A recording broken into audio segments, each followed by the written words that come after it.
Hey, want to skip those ads and get early access and bonus episodes of all Banana for Scale shows? Hop on over to truestory.fm/join and discover all the cool perks that come with being a member of the Banana for Scale family.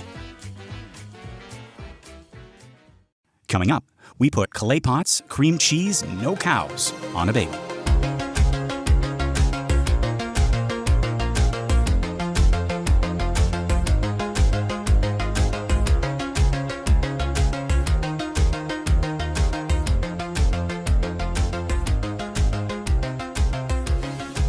Sounds like a Burger King order. It's like hold the clay pots, the cream cheese, no cows, right? Or it's one of those like don't those like some restaurants have like cute names for things, you know? Will that be the Evelyn?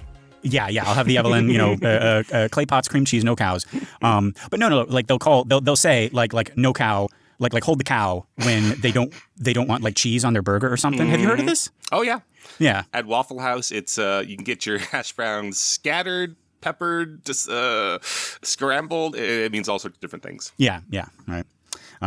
Make it Irish. No, wait, no, that's another thing entirely. That's also adding stuff, yeah. Yeah, right. Yeah, scattered, smothered, and covered at the Waffle House. Interesting. Oh, no, what was it? Like in New Mexico, they have like, you can get red and green chilies on something, and it's like, would you like to make it Christmas?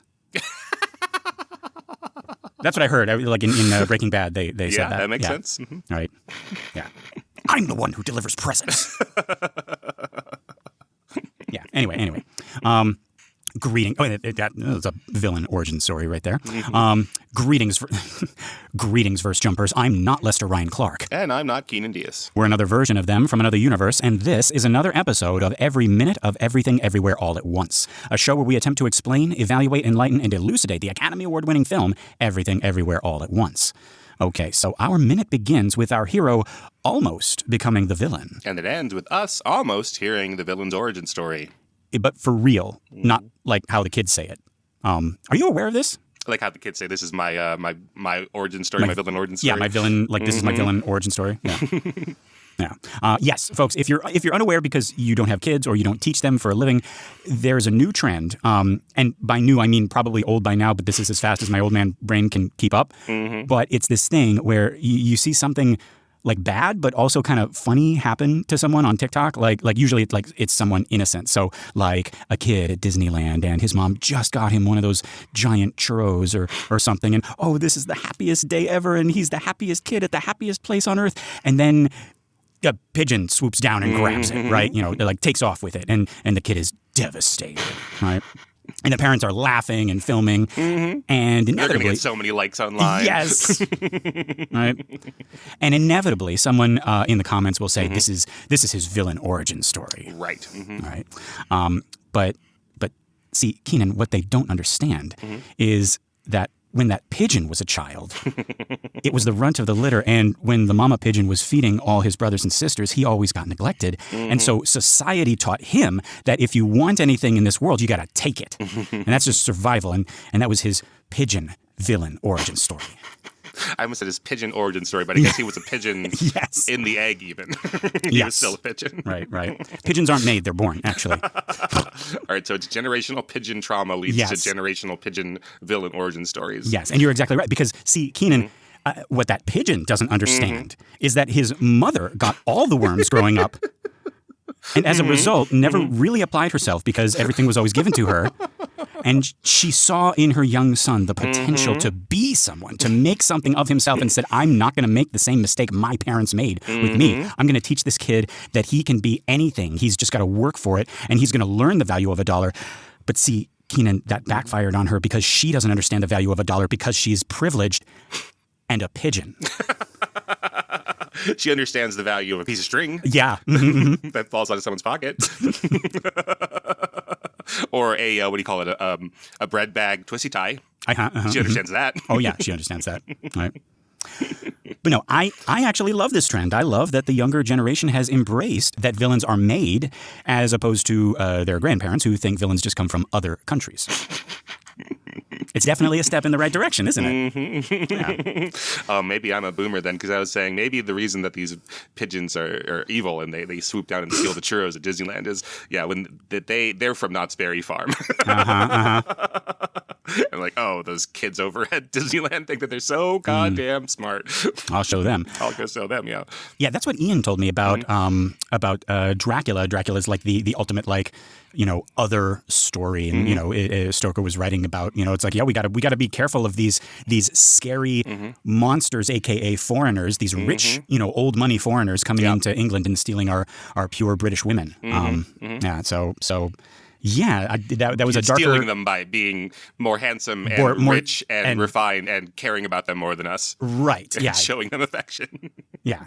And making them orgasm. Things like that. Right. These foreigners. They have cool cars and leather jackets. They actually know how to dance with rhythm. We don't stand a chance. Right.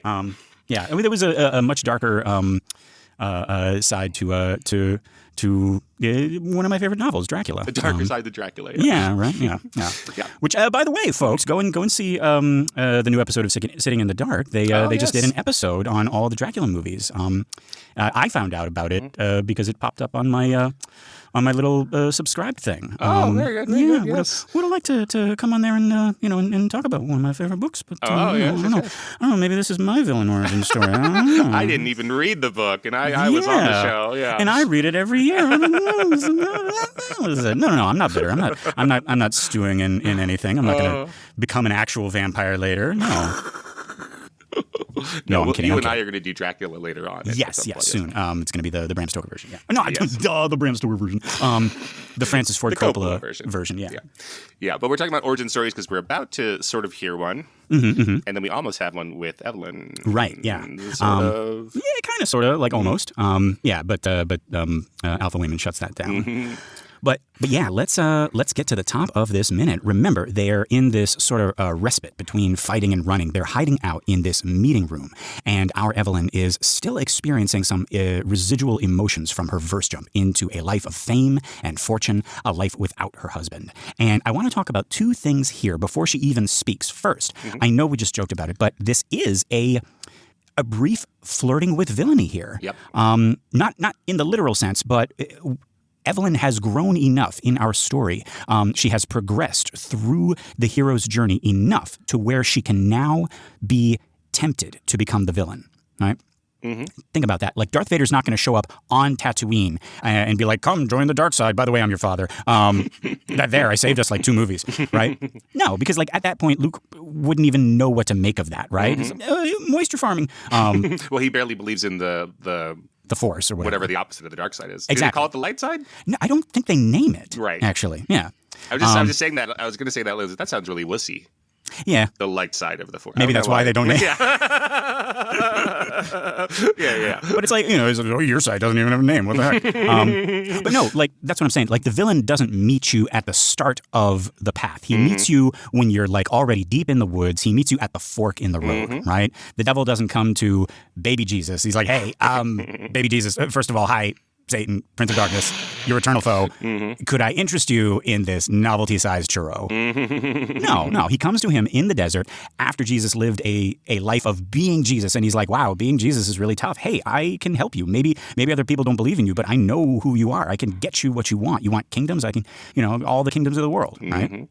So like, somebody must have already done this, but I have always wanted to examine the villain's journey in a similar way to how Campbell, examines the hero's journey, right? With a similar, like, little, circle map, like you see everywhere, right? Because I think enough stories exist to prove my, idea that the villain is a failed hero who believes that the hero's journey is a sham, and they're doing it the right way, and they're also trying to get the new hero to leave the path and follow them, because this is actually the correct way to do it, right? That's episode 5 and 6 Vader. He's like, hey, you figured it out. The Emperor is evil, but the Jedi are also like a sham. So come with me. I figured it out, right? The hero's journey is a lie. Don't keep going down that path. Let's rule the galaxy. Let's kill the Emperor and rule the galaxy together as father and son, right?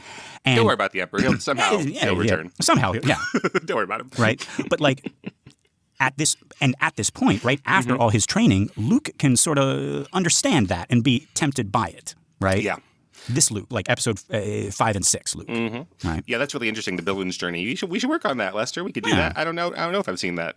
Yeah, I've stayed away from it just because like every time I think about like putting it together, I'm like, oh, somebody's already done this. Like somebody must have already done this, right? But I don't know. Maybe that's what everybody else is saying too. And I'm not saying that this is that moment for Evelyn, right? But she does get that moment maybe a couple of times in this movie. Right.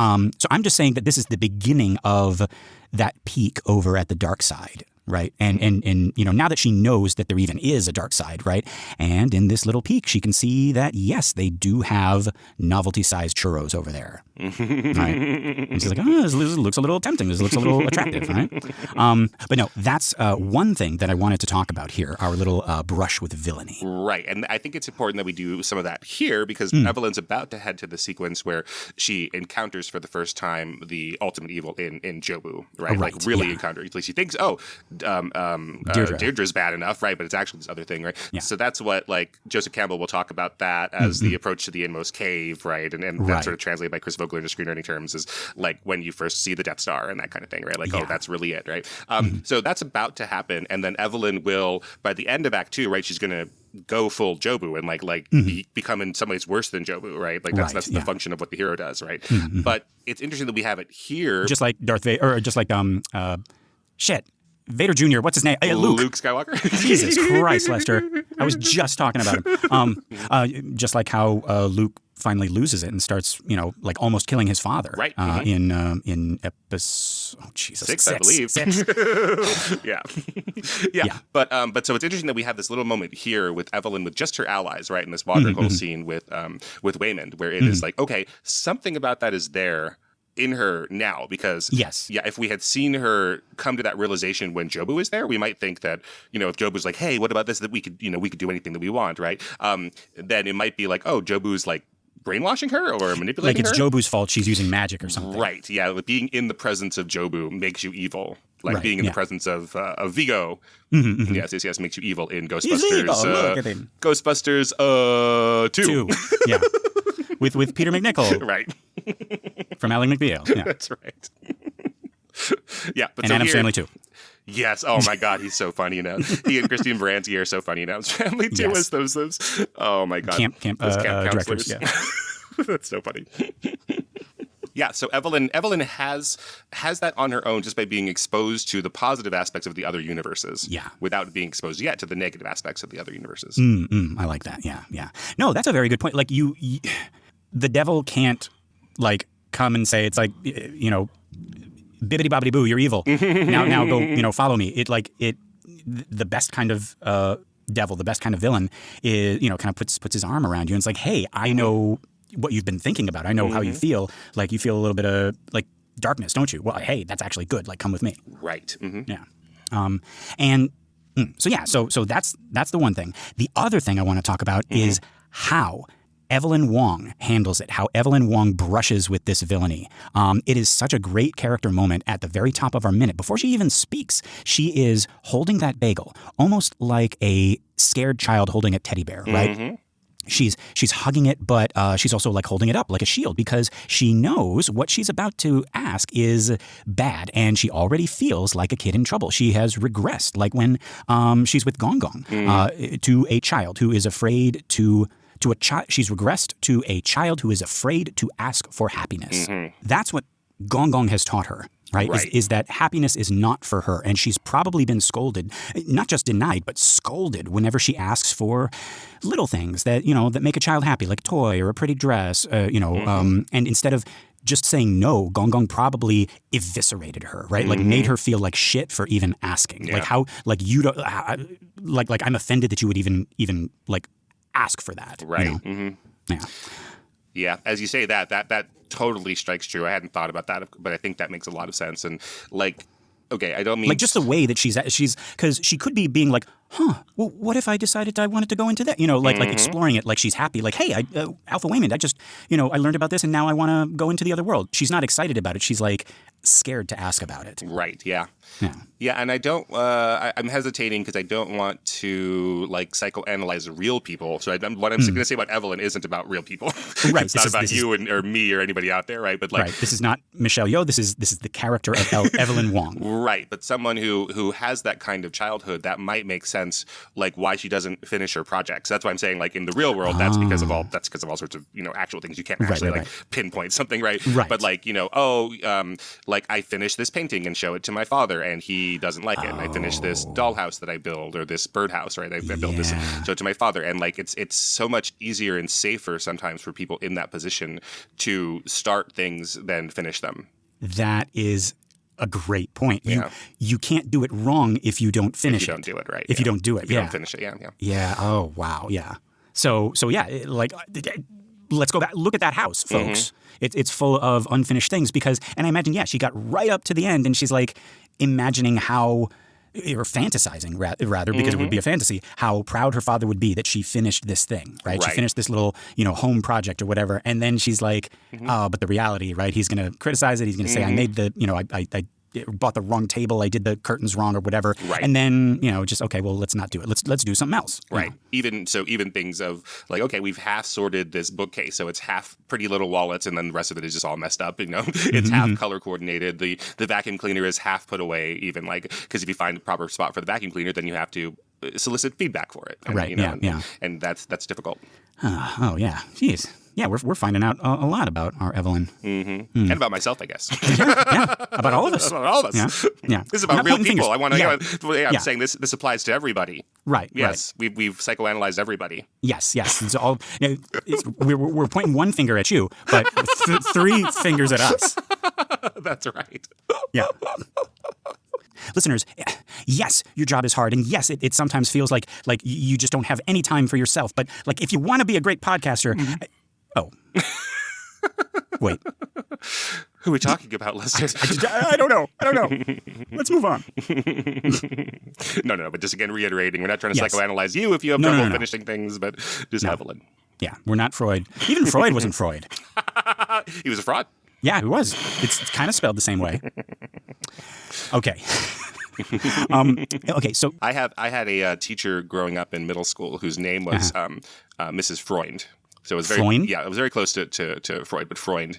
And she said, well, but all of you will have trouble pronouncing that, so we'll just translate it and you can call me Mrs. Friend. I went, oh, that's very nice. So she's Mrs. Friend. But now, when I've encountered real Germans in like literature and film history named Freund, I will call them Friend. Carl Friend, the cinematographer. Yeah, because that's the German word for Freund. Yeah, he's not our friend. I don't know him. He's dead. That's a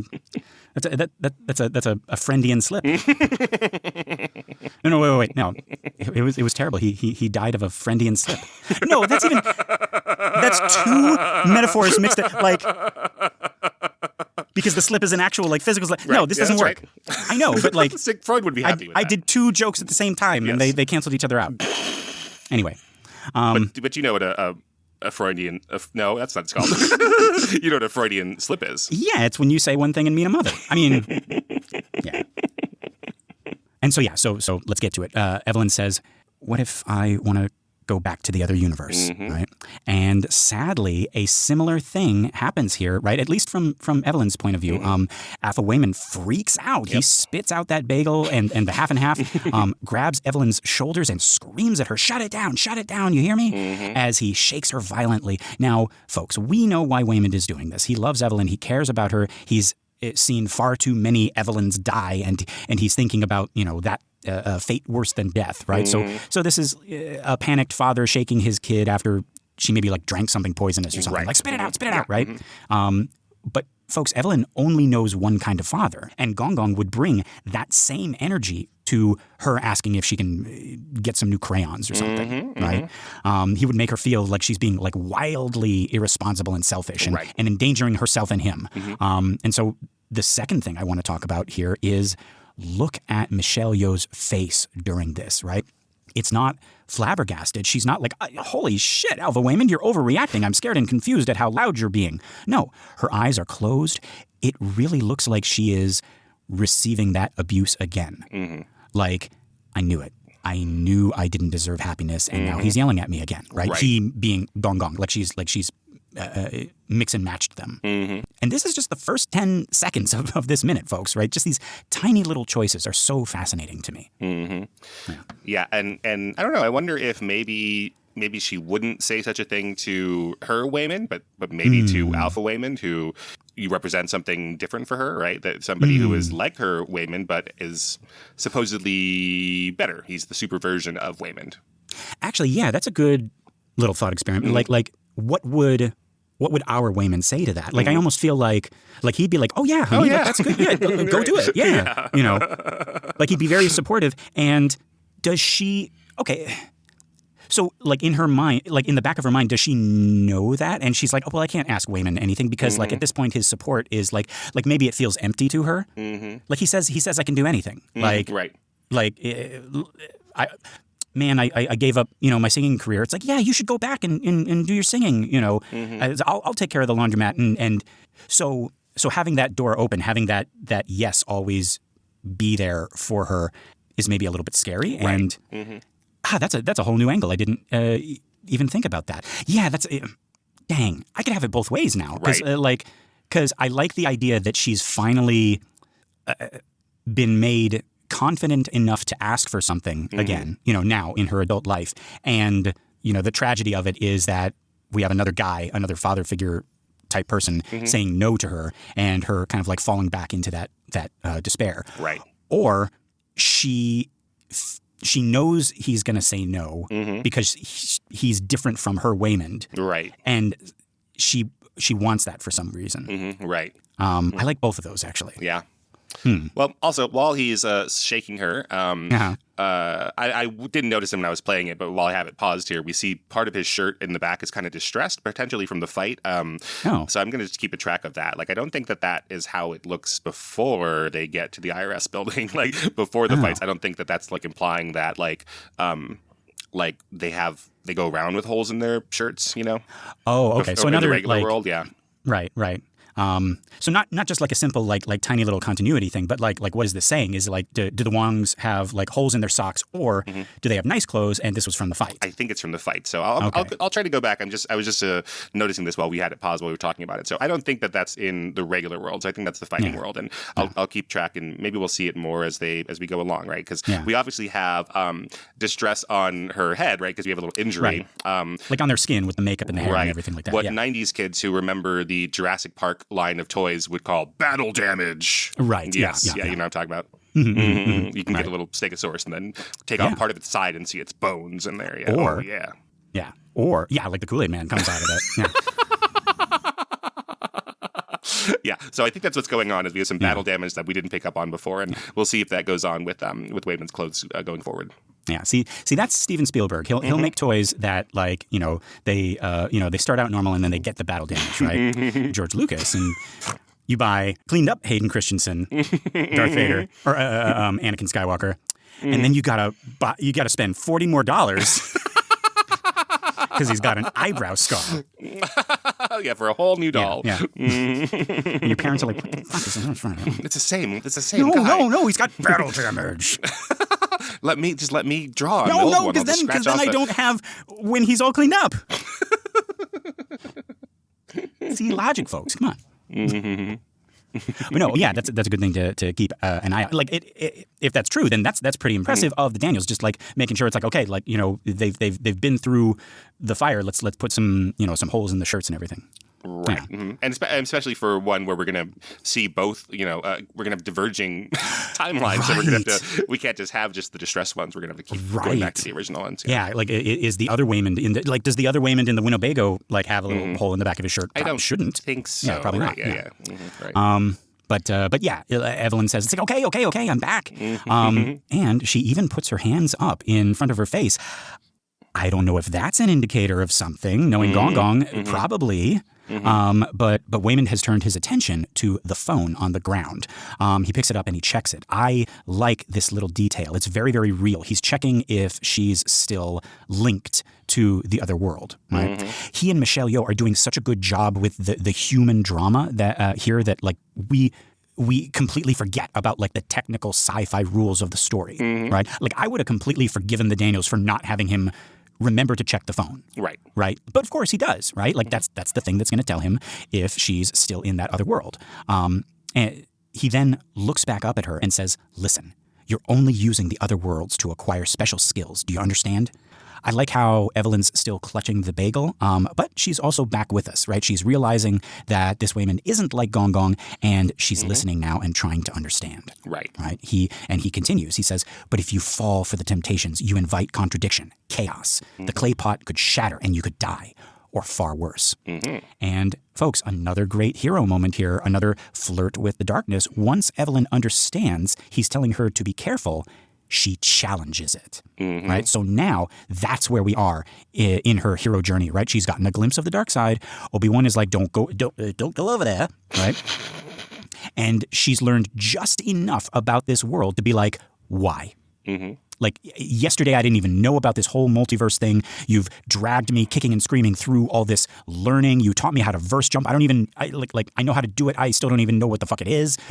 But now I can do it. And you're over here telling me, do this, don't do that. Why? Like, why can't I do these things? Explain it. And so when she says, what can be worse than death? I hear all of that behind those words. It's a challenge. Like, I'm tired of blindly following you. Justify yourself. Right. Yeah. We let me think about when we have these released. We have a bonus episode that we will be recording in the future. I'm looking into our future for our members about Memoirs of a Geisha. Oh, no, we did. It came out already? It came out, yeah. Oh, okay. Yeah. Then I'm remembering in the past. So yeah, our members have heard that, or you could become a member. You could join. You can hear what we're talking about. Yeah, but you were talking about how so much of that movie, because it's melodrama, right, is about people just not explaining themselves, right? And like, being so overcome with emotion that they're like, wait, I need to explain. It's like, no, I can't you can't possibly, and then no one ever explains things, right? Yeah, so that's very common in movies, of course, but Evelyn is strong enough here, and they happen to be in this place where she can demand information. And that's also kind of similar to Jobu in that she doesn't like blatantly understand that she's in a movie, but she's kind of like, no, we're not doing movie rules here. Tell me what the fuck is going on. Right. But folks, Alpha Waymond isn't ready to answer that question. Like, what is worse than death, right? Right. Well, that's a difficult question. What is a fate worse than death? Yeah. Right. What is the problem of evil? Can God make a rock so big? Can God make a podcast so awesome that even the devil gives it 5 stars? I mean, yeah, that's I guess the logical end to that would be, can God make a podcast so bad even he couldn't listen to it? There we go. That's what I was trying to say. And here we are. God, okay, folks? Here we are. But yeah, so he's not ready to answer that question. What's worse than death, right? And he says we should keep moving until reinforcements arrive, right? And again, I like he says we should keep moving, right? I'm sorry, I just catch it every time he says moving, right? But folks, Evelyn is done. But it's a different kind of done than previously. She's not done with this whole multiverse thing. She is done with not understanding it, right? She pulls him back down as he's getting ready to go and says, no, enough of your clay pots, cream cheese, no cows. And then notice she takes a breath, gathers herself, and says, quieter but still firmly, explain it all to me now. I love this too. She has no idea what's going on, no idea what those random things have to do with anything, and like clay pots, cream cheese, no cows. And that comes off as funny, like the way that she says it, right? It makes us laugh. But again, she's not like, I don't understand this. Those are crazy words you just said. I give up. She's like, I don't understand this. Those are crazy words you just said. Explain them. Right? I deserve an explanation. Yes, I deserve an explanation. I'm in it now. So help me. I will not allow you to move on until I have agency, I have control. I'm going to sit right here until you explain it to me. Yes, this is Ripley in Aliens talking to Hicks, and he doesn't want to teach her about the big guns, and she's like, you started this. Show me everything. I can handle myself. Right? Yeah. See, we don't just talk about Star Wars, folks, or Mrs. Doubtfire. No. Yeah. And so, after some hesitation, Waymond says, you're right. And he does a little double take, which I took as him being like, oh, geez, here we go again. We've reached that point, right? I'm investing in this one. Oh, I see. Because, he's seen her get murdered yes. multiple times where she hasn't been... she hasn't been worthy, I guess, or she hasn't been strong enough, and so maybe he's at a place in his life where he doesn't want to keep doing that. He doesn't. Yeah, he's not sure if he should be spending that much time with any of them. Right, and now he's gotten to the story time part, right? That he's probably gotten with all of them, and he's or with a lot of them, and he's he's going to open up about their daughter and their relationship and everything, all about and everything everywhere all at once, and and then see this one die, right. But he also knows that she is right. She deserves an explanation. Yeah. So I guess when he's verse jumping, he can't bring in with him to these other universes a little card like in Joker. You know what I mean? A little Joker card that says, "Forgive my laughter, I have a condition." Right. On the packaging, it says, "Forgive my not trying to emotionally connect with you. Yeah. I have a condition." More on back, and then I've seen you die 1,000 ways. A thousand ways. Yeah. I'm not sure if you're worthy of it. Yeah. I've always okay, this is kind of apropos of nothing, but I've always wondered, when the first alien, when the first Bigfoot, when the first werewolf or whatever, shows themselves, they must know that there's going to be a big kerfuffle. So I'm just imagining if I were in that situation, right? If I had to be okay, what would I do to diffuse all of them before they started screaming? Yeah. It's I know what you're thinking. I am a mummified person at this museum, and I'm talking now. No, put the phone down. Put how would I? You can't. Yeah, it would just be immediate chaos. I don't think there's any winning. Well, I don't know. Spoilers for Carl Sagan's Contact, a book from 40 years ago. I know what you're thinking. I'm your father, actually. Yeah. Yeah. Oh, yeah, exactly. Did I? Now I messed up your joke. No, that's not a joke. Oh, okay. I really mean it. Do you know this? Do you know Contact? No, I just know South Park spoiled it for me. Oh, what did South Park say about it? Well, if South Park already spoiled it for people, what did they say happened in Contact? It was a thing. It was Mr. Garrison was getting some surgery or something. I haven't watched South Park in so long, folks. I still need to watch that latest episode because I got it. But it was a parody of the Jack Nicholson Joker with the surgery and everything, and he looks into the mirror and he starts and barfing, and the doctor's like, "I'm sorry, this is all I could work with. By the way, did you see the movie Contact?" And he's like, and then the scene ends, and I think the doctor leaves. And you just hear Mr. Garrison's like waited the whole goddamn movie to see the alien. It's a goddamn father. Right. So what it is that the aliens, when they have arranged that when they make contact with new species, so we're not the first species that they've met, that they appear to them, they access the person's memories and appear to them as somebody comforting to tell them, yes, you have found aliens. Yes, this is going to happen. So the alien appears to her in her memories as her father on the beach that they used to go to in Pensacola. Oh, so wait. So they had it wrong. So the alien isn't her father. No. But there is. You don't see an alien. You see in the movie version. You see Michael Madsen as her father. Oh, that's what he's saying, talking about. Ellie, I brought you here, and she's like, "How do you know this? How do you know these these things that are important to me?" And it's because we can see your memories and we can see everything you think about aliens, and we're here to ease you in gently to the idea of what aliens are, because you couldn't. Yeah, if we did, like you said, if we came as a mummy and we're like, whoa, you wouldn't be able to hear the part that we need you to hear about what we need you to do in order to help everybody else make contact. Yeah. See, biblical angels take note, right? Don't be coming in there going, it's like, be not afraid. Show up as I guess in the paintings they always show up as people, right? Yeah, with wings. Yeah. Hey. This whole city's gonna burn. Just get out. Right. By the way, I have wings. Yeah. That was okay. And we were just talking about how Waymond deals with this is probably the umpteenth time that he's had to tell this story. Yes. Right. So he begins. He says, "In the Alphaverse, we began training many young minds to verse jump." And we cut to Evelyn as she takes this in. Her brows are furrowed. And then we cut back to Waymond looking off into space, or perhaps into the void, as he says, "But there was one who was far and above the most gifted. And folks, this is where the minute ends. But for now, I want you to look at his face as he's talking. It's not the face of fear or dread, and it's also not the face of like a loving father, loving familiarity or anything like that. It's kind of in between, almost like someone talking about someone they love or loved and remembering how they fell from grace. Right? And I think we know who he's talking about, but I like that even before we know in the movie, Ke Huy Quan has decided to have this face as he's talking about this person. Right. Yeah. All right. He's talking about Biff Whiff. Yeah, exactly. Right? Okay, great. Yeah. As soon as you said that, I thought, Back to the Future? What? No, Biff Whiff from the beginning of the movie. Yes. Yeah. From Back to the Past. Yeah. Whose name in the movie is Rick. I keep forgetting. Yeah, Rick.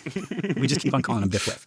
All right, Keenan, what did we think of this minute? Well, it's good. It seems simple. I mean, it's shot very simply. It's like we had to pay attention to this, but yeah, it has all these really interesting questions. This is where I think the sci-fi aspect of Everything Everywhere is interesting in like the quiet moments, because it's such a bombastic movie, right? That in a lot of the times where you can actually get into like Isaac Asimov style questions about, well, what does this mean? What does that mean? Are in these smaller, maybe forgotten scenes where people don't necessarily recall them. Yeah, these moments of rest, these moments of reflection. Yeah, yeah. I didn't think like when I opened my computer up this morning, I was like, this is going to be really short. Like I didn't, they're just eating bagels and talking. Like what, But no, that's what I love about like doing this type of show is even these little things. Like I certainly didn't think of this like when I watched this movie before, Right. Yeah. But yeah, folks, I'm excited for the rest of Alpha Women's explanation of this new question mark character. Don't adjust your dials. This is actually just us. But for now, folks, this has been the 50th minute of Everything Everywhere All at Once. I've been Lester Ryan Clark. You can reach me in all the universes as Lester Ryan Clark. And I've been Keenan Diaz. In your universe, I'm on Letterboxd or Instagram as Howdy Keenan. Yeah. Let me just make absolutely sure. I got no emails or anything. What the heck is this? A purchase report. That is a fish. Augustinias Fisterwald. Please don't click any of that. I didn't click the attachment. I opened it up. Please. Is my computer destroyed? No. Don't click on any links or attachments. Okay. Augustini. I'm stealing that though. Augustinias Fisterwald. I'm so tempted to believe that you're just a fan of the show and you're and I'm going to click on your little purchase report and it's going to say my heart or something like that. 5 stars. 5 stars. But I'm gonna listen to my co-host. He's shaking me by the shoulders yes, auditorially. Shut it down. So yeah, I'm just gonna close that window right there. Yes. I don't know what happens if you click on a phishing link live on the air. Do our listeners get fished? Oh my God. God, yeah. I sterilize your phone after you listen to this, folks. God, yeah. But yeah, we got our Facebook listener group, Banana for Scale. That's a community for all of our shows, including this one. It's a private group, but just request to join and you'll be sucked into the banana. If you want more, consider joining us at truestory.fm/join and look for Banana for Scale. That's us. You get bonus episodes of all our shows, access to our Discord, and you get your episodes a week early. Pretty cool, just $5. If you're not sure about that yet, one thing you can do that's absolutely free but would really help us out would be to give us a 5-star rating on iTunes or Spotify or wherever you listen to our show. That and sharing the show by word of mouth or on social media is going to help our little podcast grow and find more cool people like you. And if you're wondering what my villain origin story will be, they'll be talking in 3025. So when did it all go wrong? And it'll be in this, like hellscape, and they'll be like hiding out in a hollowed out pickup truck shell, roasting dead rats, and it'll be another version of Wayman, and he'll be like, okay, well, yeah, you deserve an explanation. It was back in the days when we had podcasts. Do you know podcasts? It was like a thing. And this one podcaster didn't get enough 5-star reviews, and he just and then Alpha Wayman will just kind of like gesture around and he's like, and then hold up the rat on the stick and just be like, see, no cows, no cows. No dogs, no basketball, no rules. Yeah. But no, I think it's time to jump. Let's see. Dang, yeah, like all the objects from before. Oh, you know what I'm going to do? Wayman threw a perfectly good everything bagel away. That's true. And Evelyn threw a perfectly good, what was the other one, like sesame bagel away. Yeah. I'm going to take the top half of the everything bagel and the bottom half of the sesame bagel, and I'm going to put them together, and that's going to be my bagel. I don't know why that disgusts me as much as it does. The everything bagel already has sesames on it. I don't know why it's a problem. Actually, yeah, that's so that's weird in that who would do that? It weirds you out. It grosses you out. But who also would do that? But also, why would anyone do that? Because it's redundant. So it's perfect. All right. Well, I'm going to go to Knott's Berry Farm and find that pigeon who steals the churros from Disneyland.